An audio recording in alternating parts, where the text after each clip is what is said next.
Baik, Bapak Ibu, saudaraku yang dikasihi Tuhan, hari ini hari yang istimewa karena tahun ini tahun yang baru dan di tahun yang baru ini semua kita jemaat Tuhan di Revival Semarang bahkan di GKK di seluruh Indonesia ya mendapatkan anugerah yang sama yang sangat istimewa karena Tuhan masih mempercayakan sebuah proyek yang sangat mulia, proyek yang sangat besar, yaitu yang kami catat adalah visi 111 GKKD 5 kali. Kalau dihitung secara angka ini setelah saya kalkulasi sangat luar biasa. Seperti apakah keluar biasaan yang Tuhan percayakan kepada kita sebagai hamba-hambanya yang bermula dari keluarga kami, saya dan istri. Kami melihat tahun 2025 ini dengan visi yang dari Tuhan, kami melalui doa, kami melalui proses, kami harus mengikuti apa yang Tuhan rencanakan dengan melihat masa depan. Nah, ini ada. Kami juga libatkan anak-anak dan istri dan keluarga untuk langkah satu langkah demi satu langkah. Bukan langsung melompat, tetapi satu langkah demi satu langkah. Dan kemanakah langkah kita? Kalau saya lihat perkembangan GKKD di Jawa Tengah dan di Kalimantan, ini saya tampilkan sebuah tempat, sebuah dataran di mana kita tinggal, yang sering kita angkat dari satelit Jawa Tengah dan satelit di Kalimantan ya. Kita bisa lihat di peta kita, ini di Jawa Tengah, titik-titik GKKD yang saya coba searching, dan ini ada panah-panah apa nih ya. Kalau kita lihat, Jawa Tengah terdiri dari 35 kota dan kabupaten. Kita bisa lihat visi ke depan GKKD masih punya peluang yang sangat luas. Dan Allah adalah pribadi yang visioner. Dia yang melatih jemaatnya untuk melihat masa ke depan dan melihat area di mana kita tinggal untuk mengerjakan sebuah visi. Yesaya 49 ayat 1 sampai 26. Terlalu sedikit bagimu hanya untuk menjadi hambaku, untuk menegakkan suku-suku Yakub dan untuk mengembalikan orang-orang Israel yang masih tersisa. Ayat masnya di sini. Tetapi aku akan membuat engkau menjadi terang bagi bangsa-bangsa supaya keselamatan daripadaku sampai ke ujung bumi. Tuhan mempercayakan sebuah tugas tanggung jawab kepada hamba. Hamba itu kan ada tingkatan-tingkatan, ada hamba yang masih remaja, anak-anak, ada hamba yang sampai sudah dipercaya dengan skill dan karakter yang sudah bisa dipercaya. Tidak mungkin Tuhan menulis ayat ini kepada hamba yang masih remaja, yang belum tahu tanggung jawab. Dan saudara dan saya adalah hamba-hamba pendoa-pendoa yang sudah Tuhan percayakan untuk sebuah tugas, yaitu memberitakan Injil, membawa kabar baik, dan menyelamatkan jiwa-jiwa di sekitar kita, Bapak Ibu, Saudaraku. Dan ini sudah berulang kali disampaikan oleh para penatua, para pendeta, oleh hamba-hamba Tuhan. Jadi yang Tuhan sudah percayakan untuk mengerjakan visi ini adalah hamba-hamba yang sudah dewasa. Oke. Dan salah satunya adalah jemaat Tuhan di Lighthouse Salatiga yang punya visi giving light to those in the darkness. Artinya apa ya? Menjadi terang dari mereka yang di dalam kegelapan. Nah, ini saya buat logonya Pak Lukas, Breakthrough Prayer. Dan saya menambahkan dengan logo-logo lights, logo-logo light, termasuk jaket yang saya pakai ini adalah ada stiker lights-nya karena mengandung visi untuk menjadi terang bagi bangsa-bangsa. Oke. Dan ada lagi ayat yang sangat mengesan dan sangat mengiang-ngiang di kami adalah bahwa satu orang di mata Tuhan sangat berarti. Bahkan sanggup mengguncang surga, Bapak Ibu. Ayatnya di Lukas 15 ayat 10. Berkata demikian.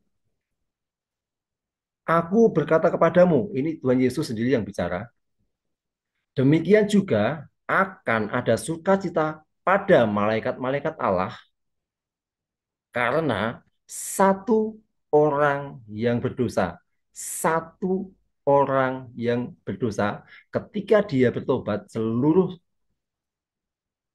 surga, malaikat-malaikat Tuhan akan bersukacita. Ini sesuatu yang wow menurut saya. Hanya satu orang yang bertobat itu mengguncang seluruh surga.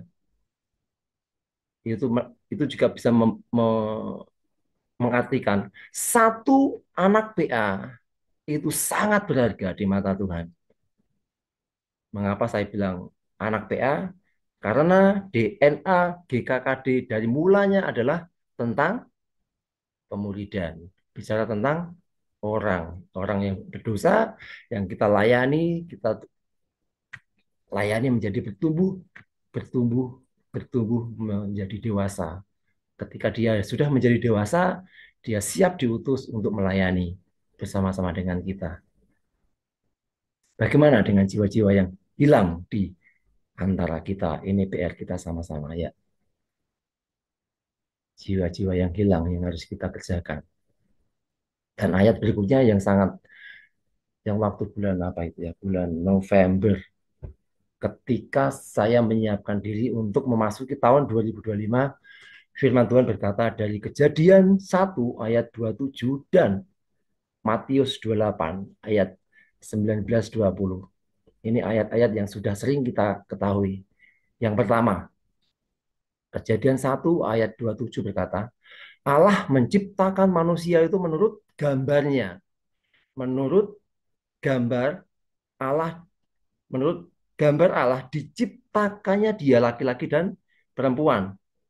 Bukan hanya diciptakan tetapi punya visi beranak cucu, artinya bertambah banyak, bermultiplikasi.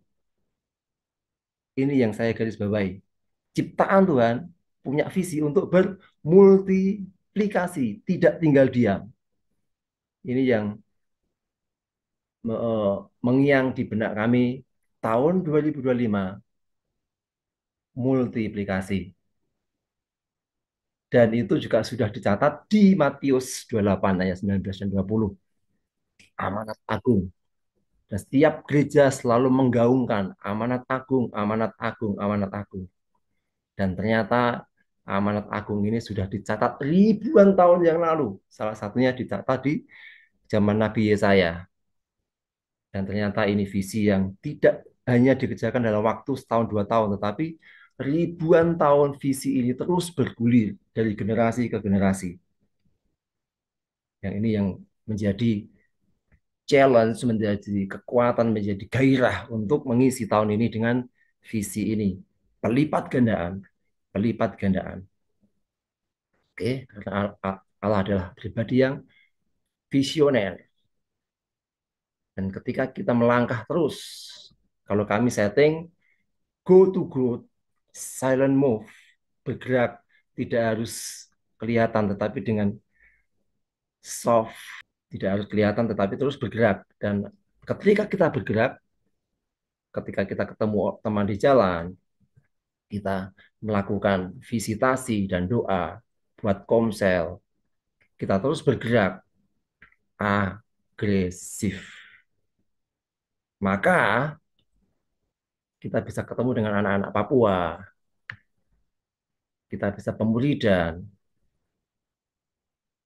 ini bisa lahir baru anak-anak Filipina yang kuliah di Salatiga. Terus bergerak, komsel keluarga, fellowship outdoor, terus kita bergerak. Dan ini Pak Eko waktu ke Salatiga melayani anak-anak yang dari Filipina kuliah di Salatiga. Dan kami terus bergerak, Bapak Ibu. Secara agresif kami terus bergerak terus bergerak sehingga ada komsel-komsel kecil dan ini kita bisa lihat pelayanan pelajar melayani di sekolah-sekolah ini di SMA berapa gitu ada sekitar 400-an siswa yang dilayani oleh anak-anak youth karena agresif, karena apa digerakkan Tuhan untuk terus bergerak secara agresif, soft, dan Tuhan membuka jalan untuk melihat bangsa-bangsa orang-orang yang ada di sekitarnya. Karena mereka adalah pelajar, mereka masuk ke sekolah-sekolah. Dan terus kita bergerak secara agresif, soft, step by step. Satu langkah demi satu langkah kita terus bergerak. PA tetap jalan, PA indoor, PA outdoor, fellowship, visitasi, kami terus bergerak untuk mempraktekkan, menjalankan apa yang Tuhan tadi tulis di atas. Dan ini adalah nama-nama yang sampai hari ini masih saya follow up, walaupun jaraknya jauh, tetapi dengan media komunikasi terhubung sehingga spirit menjangkau itu tetap bisa berjalan. Dan ini ada salah satu foto di mana waktu itu Pak Oscar dan Ibu melayani kami di Salatiga, sehingga ini menjadi support khusus buat kami di Salatiga di bawah pengayoman Revival. Kami merasa apa ya sebagai anak dilayani oleh Bapak itu kan rasanya kan sesuatu yang kami tidak sendiri gitu ya. Karena secara kebapaan kami masih diayomi, diberkati dan diurapi dengan tema Lighthouse Salatiga menjadi terang bagi mereka yang dalam kegelapan. Nah, ini pesan sinode sudah saya sampaikan tadi lima kali lipat, lipat kali gandaan.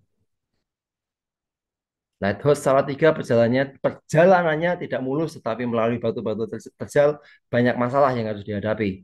Tetapi kami tetap eksis, tetap semangat, tetap melakukan penjangkauan jiwa dan pemulidan.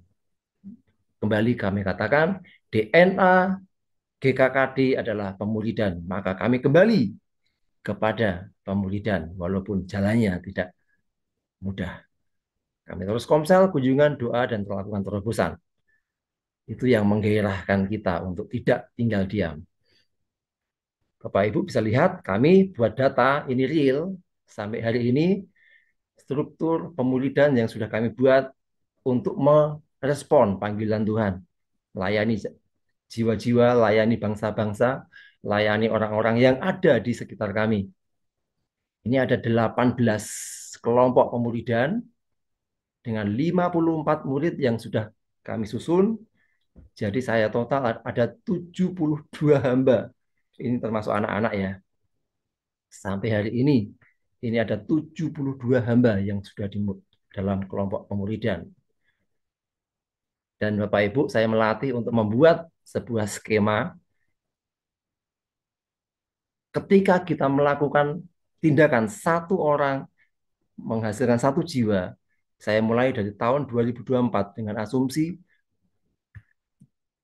tahun 2024 ada 20 murid, maka tahun 2025 ini akan menghasilkan 40 murid.